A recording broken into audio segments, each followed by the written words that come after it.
నమస్తే, నేను డాక్టర్ కపిల, స్నేహ homeopathy senior consultant.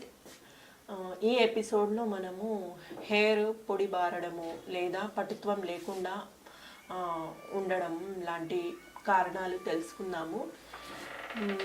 నార్మల్గా రోజువారీ దినచర్యలో, వాతావరణం మార్పులలో మరియు ఈ చలికాలంలో డిహైడ్రేషన్ అనేది మన శరీరానికి ఎక్కువగా ఉంటుంది.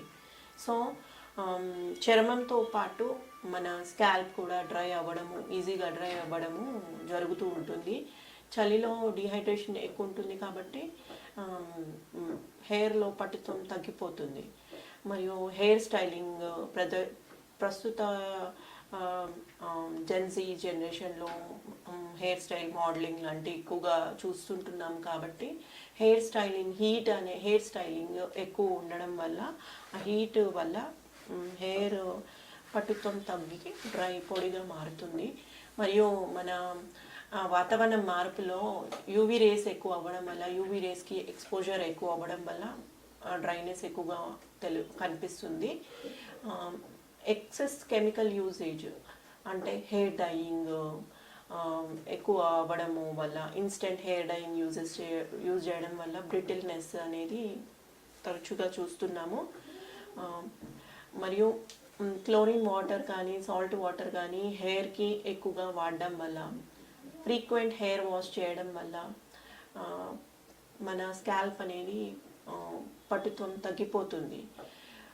ఇంకా ఆహార నియమాల్లో చూసుకున్నట్లయితే ఎక్కువ పోషక విలువలు ఉన్నాయి. అంటే ప్రోటీన్ డైట్ ఎక్కువ చేయాలి.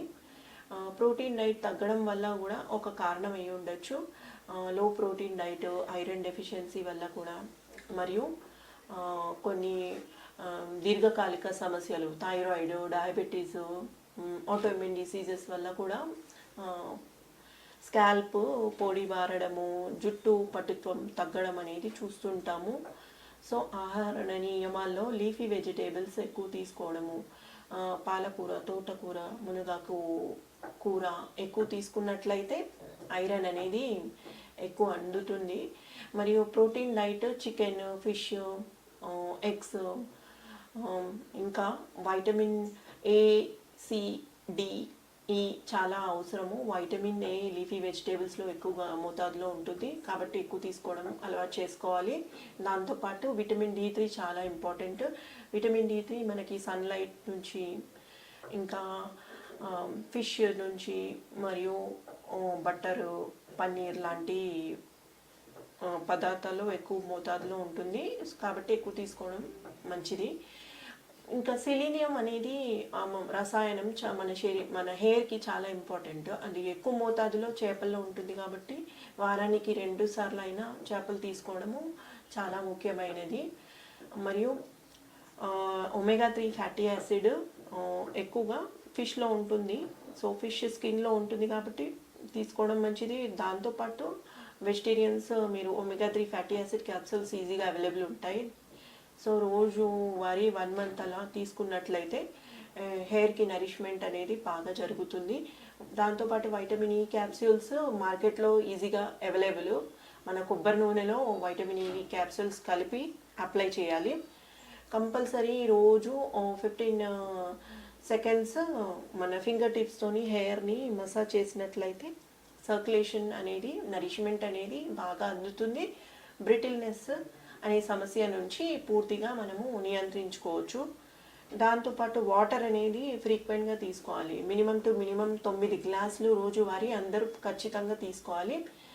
ఇంకొకటి చాలా ముఖ్యమైనది, స్ట్రెస్సే అన్నిటికీ కారణము. మన స్కిన్కే అయి ఉండొచ్చు, హెయిర్కే అయి ఉండొచ్చు, ఐకే అయి ఉండొచ్చు. సో స్ట్రెస్ని పూర్తిగా నిర్ధారించుకోవాలి. ప్రాణాయామం అనేది రోజువారీ 20 మినిట్స్ కళ్ళు మూసుకొని ధ్యానించుకోవాలి. ధ్యానించుకున్నట్లయితే మన శరీరంలో బ్లడ్ ఫ్లో అనేది పెరిఫరల్స్కి ఈజీగా అందుతుంది కాబట్టి మనకి డ్రైనెస్ అనేది ఎక్కువగా ఏర్పడదు. కాబట్టి చిన్న చిన్న ఎక్సర్సైజెస్, యోగా ఎక్సర్సైజెస్ లాంటివి చేస్తూ ఉండాలి. దాంతోపాటు డాక్టర్ల పర్యవేక్షణలో యూస్టిలాగో, వెస్బెడిన్ అనే మెడిసిన్స్తో మనము ఈ హెయిర్ పొడి బారడం కానీ పటుత్వం తగ్గడం అనే సమస్య నుంచి విముక్తి పొందొచ్చు. దాంతోపాటు కాన్స్టిట్యూషనల్ మెడిసిన్ హోమియోపతిలో చాలా అరుదుగా ఇస్తూ ఉంటాము. ధన్యవాదాలు.